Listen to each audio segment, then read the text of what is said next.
So everyone, please welcome my guest this week, Deb Raca.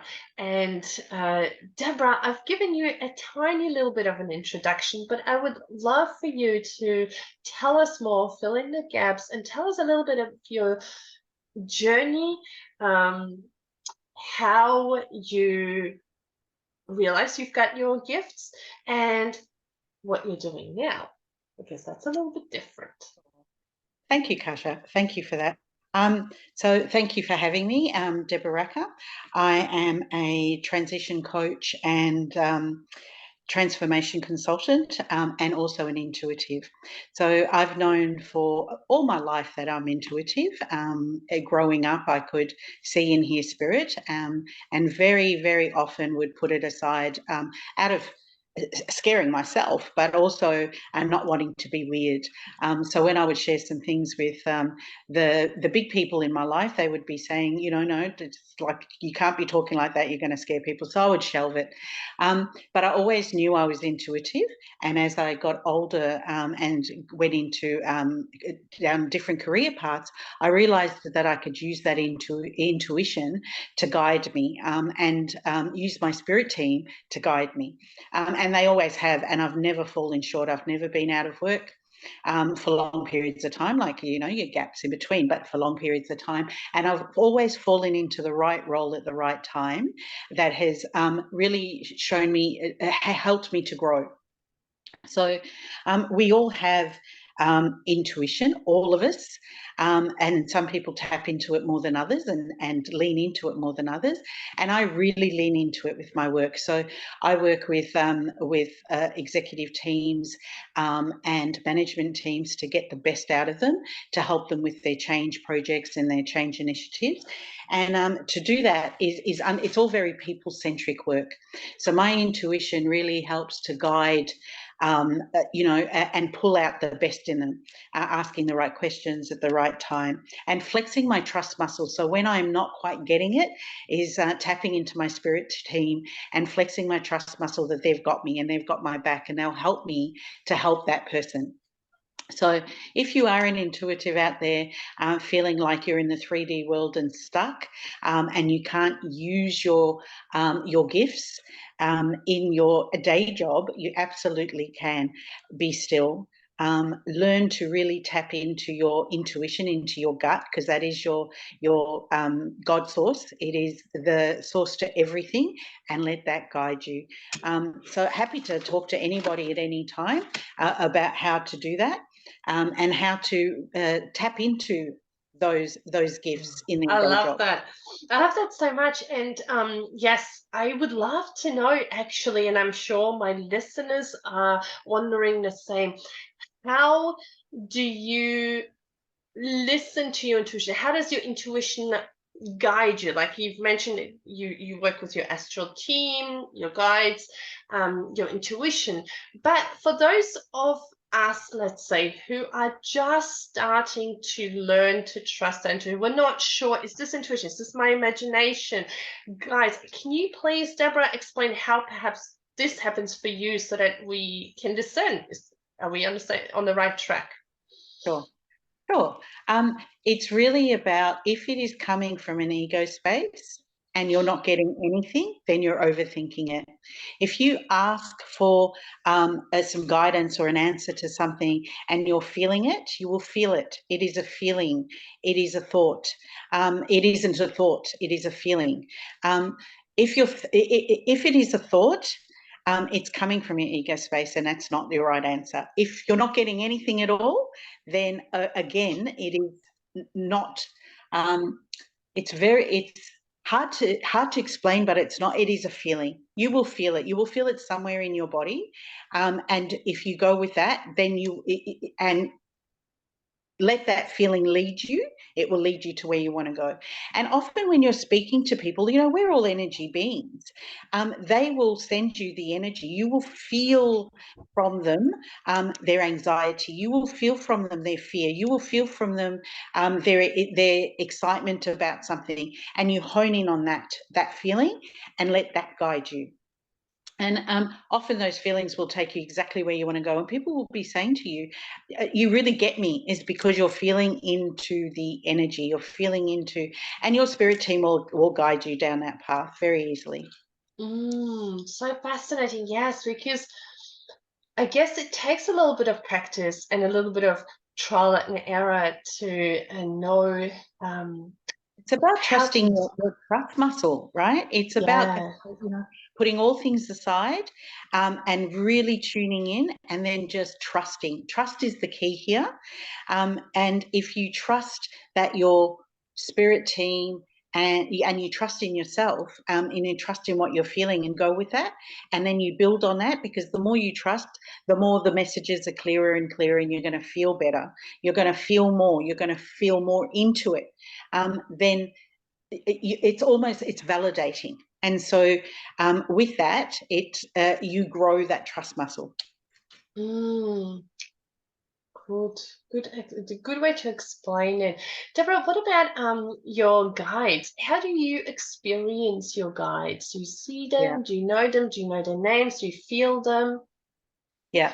So I'm a little bit unusual in that way, Kasha, in that I'm not your traditional psychic medium, which is why I say I'm intuitive and not a psychic medium.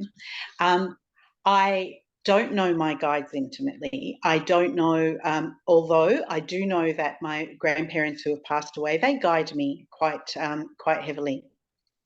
A big role in my life. And when they're around, I know them, I smell them, and I feel them.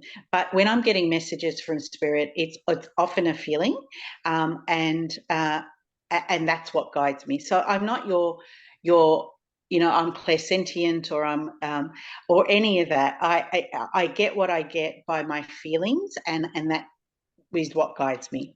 And then, the messages that come through are very clear. I'll see things in pictures, and that's how I get my. Clairvoyant. Yeah, I love I am that. clairvoyant, but and the pictures often don't make sense to me.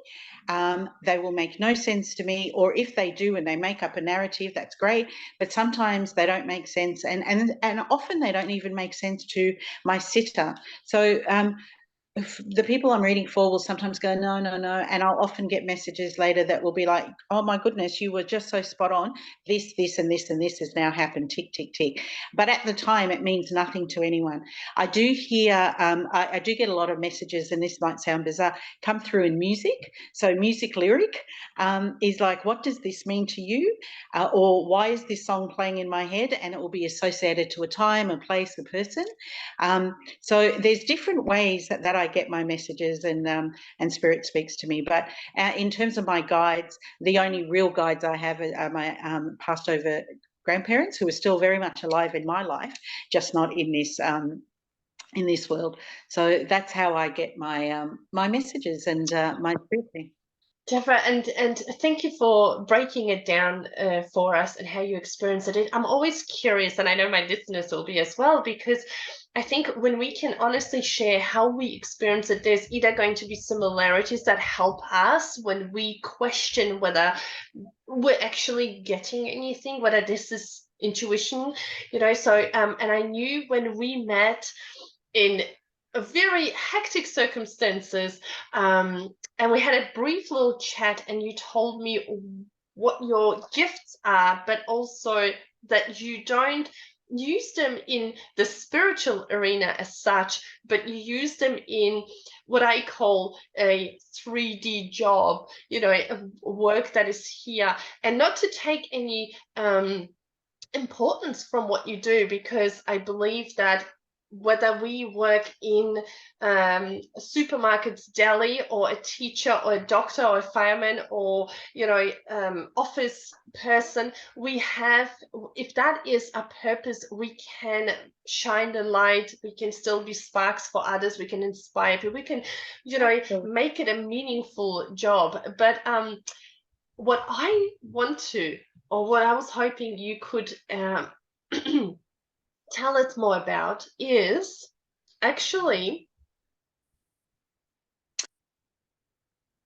I was hoping that perhaps you could share with us how you use these intuitive gifts, psychic gifts in your everyday work, working with a team that may or may not be spiritual, right? Because it's obviously different teams all the time. How do you use it?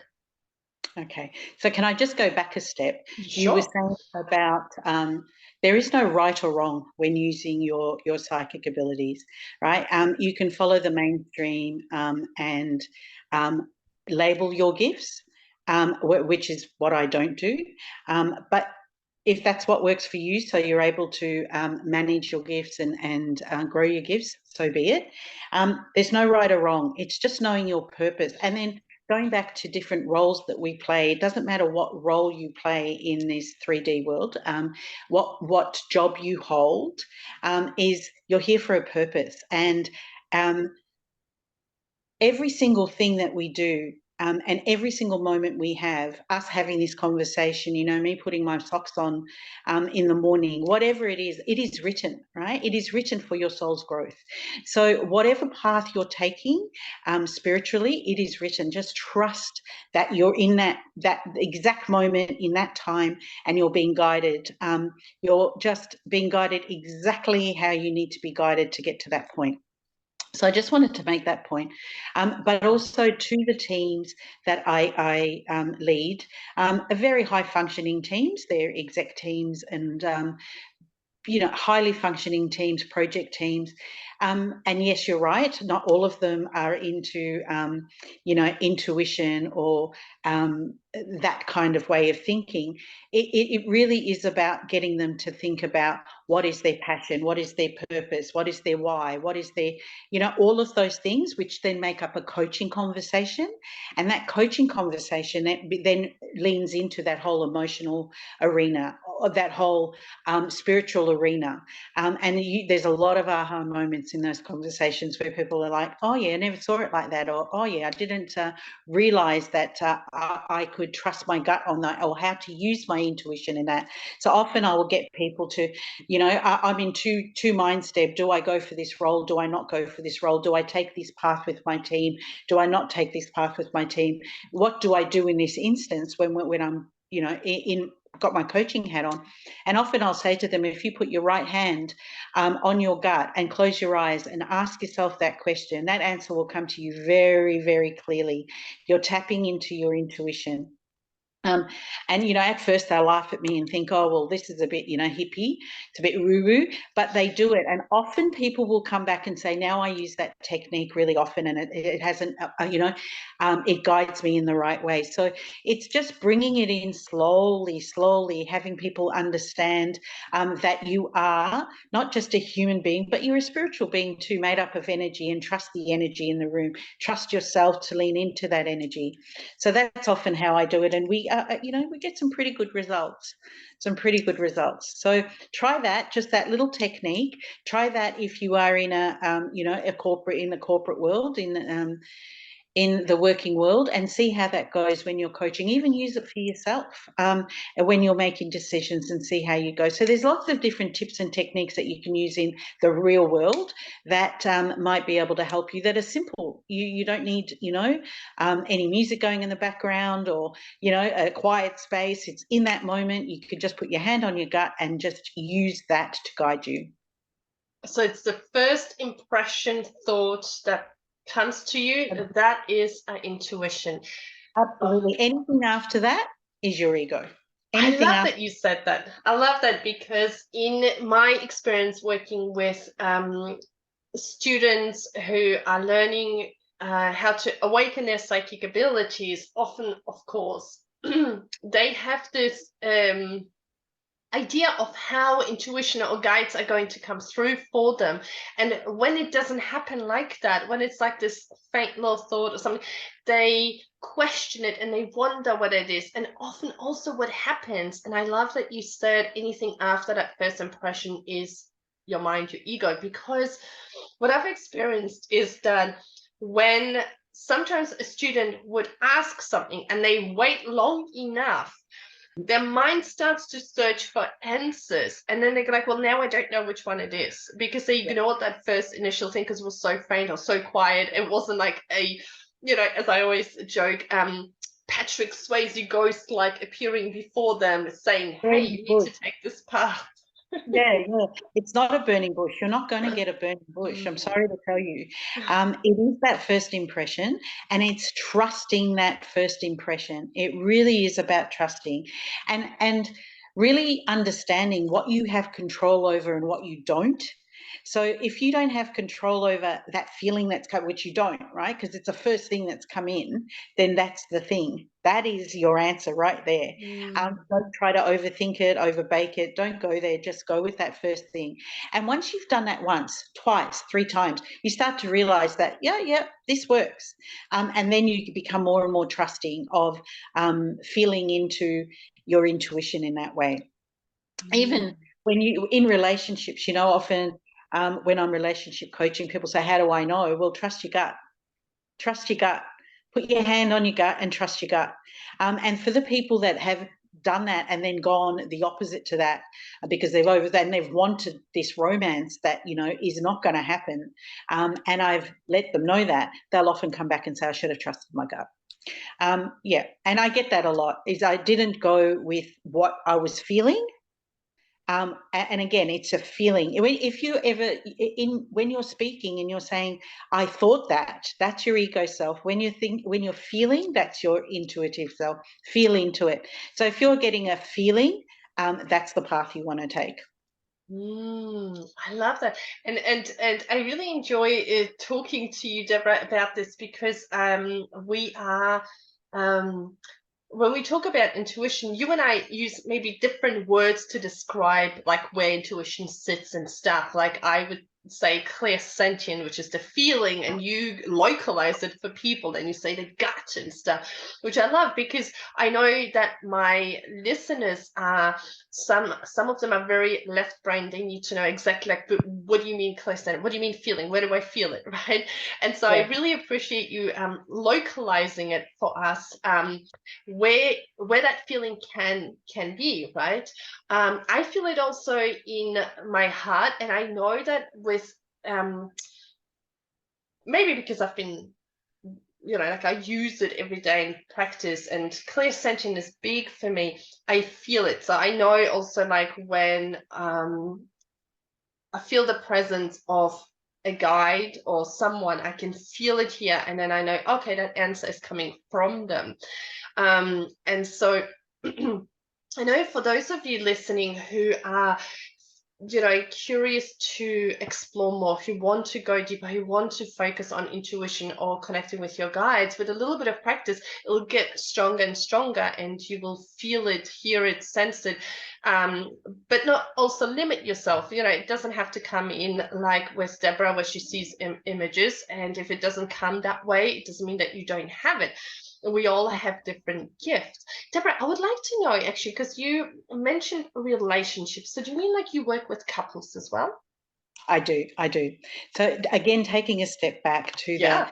feeling, I agree with you. It's in your heart, it's in your gut. I use my gut because everyone, the gut feeling. Yeah. So that's just something to relate to. But it could be in your heart, it could be in your arms, it could be wherever you feel it in your body. It's a feeling, and go with that. And we're all different, but we're conditioned to believe certain things about being psychic and how you get your messages. No, how it works for you is how it works for you, and you'll create your own rhythm. You'll create your own messaging types, like how it comes through to you. So go with that. But the one thing I do highly, highly, highly recommend is journaling, because often lots of things will come through your journaling.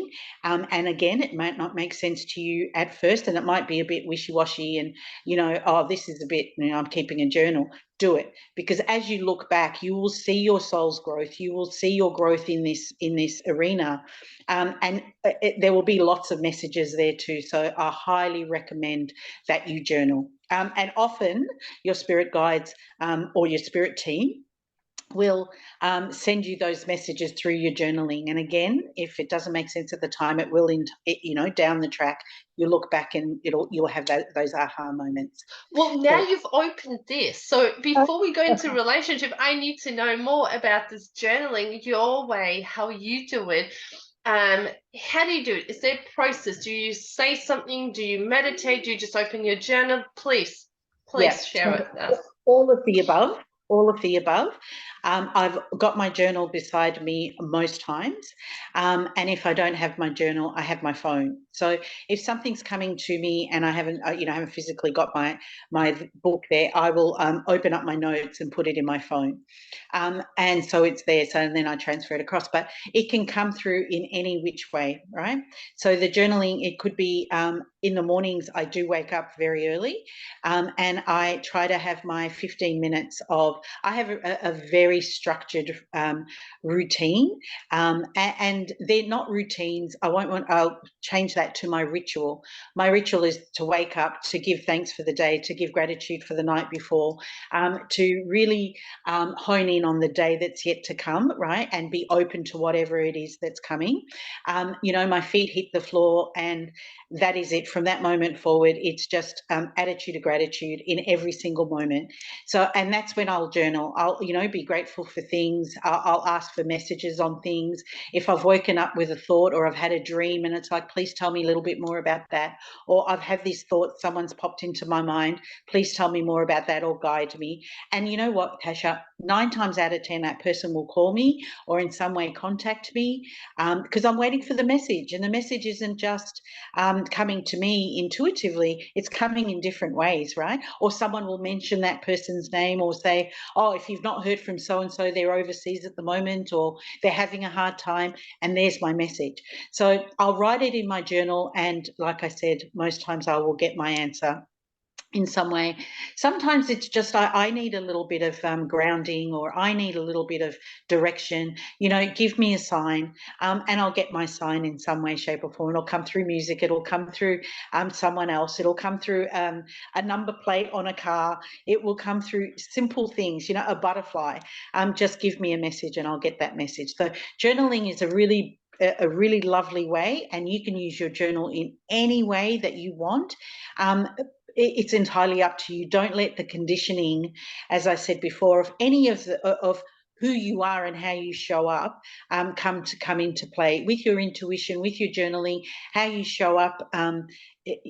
You do you, however it works for you. But they're just little tools that work for me. And I know with my clients, as they start to step into that, they get a lot of value out of it. Yeah. I love that. Thank you for sharing your process. I love it. And I am a firm believer in rituals. We are beings that respond to rituals. We need the rituals to transition. And I love that. And I love that you have a morning routine, because I always talk about the importance of the first hour after waking up and the last hour before going to sleep. So you you do that too. I love that. So let's now go back to the relationship. Oh my gosh, I have so much that I want to ask and chat with you about. But let's go to the relationship. How are you using your gifts in your practices when you're working with couples, not with a team?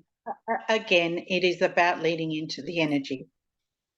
And our energy precedes us. So before you even enter a room, you're already feeling that energy, right? It's like when you enter in a room and someone's had an argument, but everybody's smiling, but you feel it, right? You feel it. You feel it. You know something's not quite right in that room. In the same way, when I do my coaching, when I'm working with clients one-on-one, when I'm in relationship coaching, it's all about feeling the energy.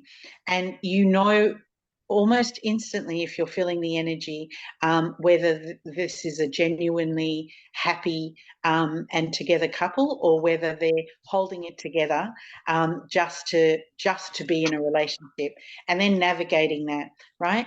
And so I'll ask a series of questions. What is your purpose of being in this relationship? What do you want to get out of it? Where do you want to be in 5 years? How do you know this is the right person? Right? What do you know about this person? Because often people get into relationships, they meet someone, the next day turns into the next day, the next day turns into the next day, and the next thing you know, they're living with each other. They haven't actually gotten to know each other. They haven't gotten to know the soul, right? And who that person is. So what is there? I coached someone not so long ago. Actually, many couples but not so long ago. And they're in their 50s and they were falling apart. And we had a discussion. I've had a few of these, and I said to the husband, what's her favorite color? I don't know. What's her favorite food? Oh, I don't know. If she could be anywhere on the planet, what would fuel joy for her? Where would she want to be? I don't know. With the family. And she was like smiling, going, well, actually, no, I'd rather be here.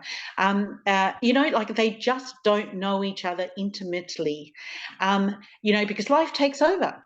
So it's about really leaning into that energy and offering up, I guess, suggestion about how they could come together as souls. And if they, and also having them, and if they're meant to be together, just because we came together in the first instance doesn't mean we have to stay together. It's a soul's journey. It's the soul's journey. We're conditioned to believe we need to stay together forever. We're forever friends. That isn't necessarily the truth. We come to learn and grow. We come to take lessons from each other. And sometimes that teaching arena ends and we need to transition. We need to move away. And we've created beautiful children and we've created beautiful memories and we've created beautiful experiences with each other. But it doesn't necessarily mean that our souls are joined forever and ever. And it is, because we've had that experience together, but on a different level, on an energetic level, not in a physical, physical sense. So it's being real with ourselves, because when things don't happen right for us, we go into blame, we go into resentment, we go into all of those things, and that's not what life is about. Life is about living the best life that you're here for you, not to, you don't complete someone, you're there to complement someone, not to complete them. And if you're not complementing them, in all of their life's pursuits, then move away, move back. That's my advice. And that's how I relationship, coach. Thank you so much. That was a very beautiful, thorough, brilliant answer to something that I didn't even think we could go so deep with this, but I love that. It's not everyone's way of thinking, Kasha. No, but I love that because you bring the depth into it, as opposed to just ticking off things that we need to talk about, like you bring that depth, you get them to, you crack them open by the sounds of it so that they can actually be honest with themselves. Yeah, but also you shine, that's what I mean, like you shine this light into them, because when you think about it, you're so right, life takes over, and as a couple we don't think oh, what's my wife's color or whatever, like we don't think unless we're prompted, unless someone shines the light, like, hey, but that is what creates intimacy as well, right? Knowing these little things. So I really love that. Deb, tell me please, is there, before we wrap up, I'm being very mindful of your time, you've been so generous that you could fit me in before Christmas. Is there anything that I didn't ask that you wish I asked you? No, it's been an absolute pleasure, and I'm honoured to have spent this time with you, so thank you.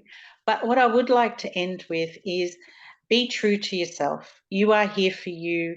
You are, and this brings tears to my eyes, because a lot of people live for everyone else. They live for their parents, they live for their partners, they live for their children, which is a very loving thing to do. And, I'm still practicing getting this right as well, is practice the pause, right? Stop. Remember yourself in this life's journey. Remember to honor you.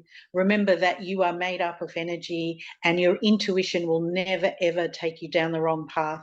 If it feels wrong, it probably is. Take a different path. Don't be brave, be bold. Don't be afraid to try different things and step out of the I guess the comfort zone that we're all so used to being in. And it might feel scary at times, but more often than not, when you step out of that comfort zone and you do something that rocks your world, you look back and you'll ask yourself why you didn't do this earlier, why you didn't step out of that comfort zone and pursue different things. Life's way too short So honor yourself and love yourself deeply. And you're also setting that example for the children in you and other people to be brave and to be bold. You're setting that example, you're setting that pace for others, and giving them permission to also be themselves and their authentic selves and to show up how they need to show up. So just in wrapping up, I just wanted to say that's very, very important. It so is. And oh gosh, I love that you said that. Actually, being ourselves is so hard, right? Because often we don't know who we are, but the tools that you have shared with us here today, the way we can trust our intuition, I believe, are all important factors that will help us to go within and find ourselves, get to know who we really are, the authentic us, because often it's also fear. We don't want to hurt people. We don't want to ruffle feathers. We don't want people to cast us away. And so we put on this facade. Yep. But I love that. Thank you, Deb, so much. My favorite quote that you said today actually was that you wake up in the morning and you go into attitude and gratitude. And I love that you focus on attitude and gratitude. And just remember that there are only really two emotions. Everything else sits under that, and that's fear and love. If you're feeling anxiety about something and there's fear wrapped around that, try to go a little bit deep and work that out. But if everything's working out in your favor, that's love, right? So there's only two things that you can ever come at anything with, and that's fear and love. Fear or love. So wrapping up, that's my wrap up. We could talk so much. I feel like I need to bring you back and we need to like talk on the other topics that I wanted to ask you. Deb, where can people find you? So can my listeners, if they want to work with you in any shape, form, topic, relationship, is that possible? Or do you mostly work with businesses, teams? Yeah. Well, normally, yes, I do have my own coaching practice, and I want to. I'm winding that down now because I'm going to wind it up with a brand new business name, and it's going to be called Deb's Coaching Room, and that's it. It's that simple. Come along. That's your space, or Deb's space. I'm not sure what we're going to call it, but it's going to be a space, a room where you can come and you can just be you, and together we can do some work. Whatever that work looks like, it could be a coaching plan, it could be a coaching program, it could be a reading, whatever it is that you're wanting from me in that realm, I'm happy to help you. But for now, I can be found on Facebook on my personal page. If you and you can direct message me through there. More than happy to get back to you and set up some time to have a chat. For now, otherwise, they can reach out to you, Kosha, and my phone number. I think my phone number is on my page, actually. So I'll put all the links in the show notes. So when someone stumbles upon this episode or goes every week, like hopefully they do, they will find your notes and links so they can find you. So I'll link it all up. Yeah, thank you. Lovely. This was so lovely. Thank you so much, Deborah. This was such a pleasure to chat with you, and I wish you actually a beautiful Merry Christmas with your big family. Lots of health and peace, and stay in touch. And everyone else, have a beautiful Christmas. Namaste, Kasha. All the best to you and your family too. Thank you. Bye.